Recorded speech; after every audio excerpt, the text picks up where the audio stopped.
एक घर में सोनी चिड़िया और उसकी सौतेली माँ मुनमुन और उसकी बहन टुनटुनी रहती थी। दोनों बहनें मिलकर घर का सारा काम सोनी चिड़िया से ही कराती थी और वो दोनों बहनें महारानी की तरह रहती थी। सोनी की सौतेली माँ उस पर बहुत ज्यादा अत्याचार करती थी और थोड़ी भी गलती होने पर उसे बहुत ज्यादा मारती थी। सोनी की सौतेली माँ उसे बासी खाना देती थी। घर में उस पर बहुत ज्यादा अत्याचार हो रहा था। वो अब सह नहीं पा रही थी। वो मौका ढूंढ रही थी कि वो घर छोड़कर कैसे भागे। जब रात में दोनों बहनें सो रही होती है तब सोनी चिड़िया मौका देखकर वहाँ से निकल जाती है। फिर सोनी चिड़िया एक कौवे के घर के पास पहुँच जाती है। सोनी कौवा से बोलती है, भैया मुझे काम चाहिए, अगर आप कम पैसे भी दोगे तो मैं आपके पास मन लगा के काम करूंगी। उस कौवे का आम का दुकान था। कौवा को भी एक ईमानदार इंसान की जरूरत थी जो उसके दुकान को संभाल सके। कौवा भी सोनी को अपने दुकान में काम के लिए रख लेता है। फिर सोनी मन लगाकर काम करने लगी और उस आम के दुकान में बहुत ज्यादा बिक्री भी होने लगी।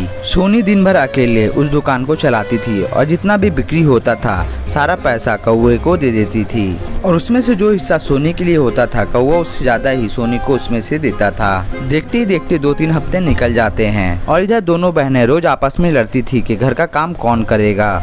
वो दोनों मिलकर अब सोनी को ढूंढने लगे।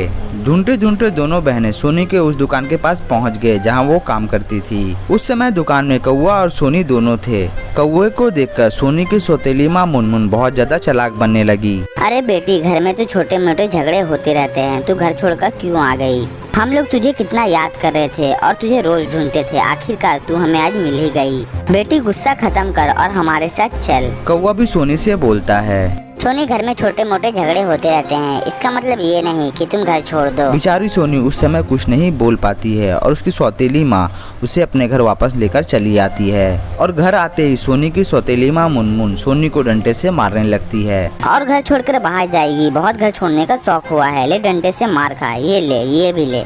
फिर मुनमुन की बहन भी सोनी को मारने लगती है। उसके बाद दोनों बहनें मिलकर सोनी को मार रहे होते हैं। तभी सोनी अचानक अपने सौतेली माँ मुनमुन को धक्का दे देती है और वो दीवार से टकरा जाती है और उसके माथे से थोड़ा सा खून निकलने लगता है।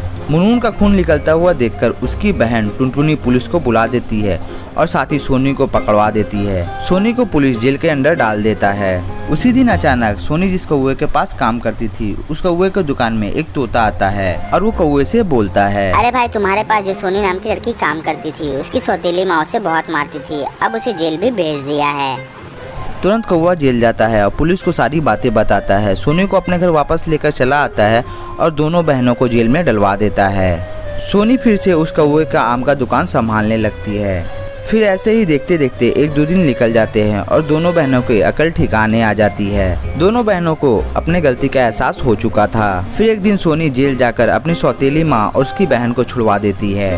वो लोग अपने घर वापस आ जाते हैं। सोनी की सौतेली माँ मुनमुन और उसकी बहन टुनटुनी दोनों उससे माफी मांगते हैं। सोनी की सौतेली माँ सोनी से बोलती है, मुझे अपनी गलती का एहसास हो चुका है, मैं अब तुम्हें अपनी बेटी की तरह मानूंगी और तुम पर अत्याचार नहीं करूंगी।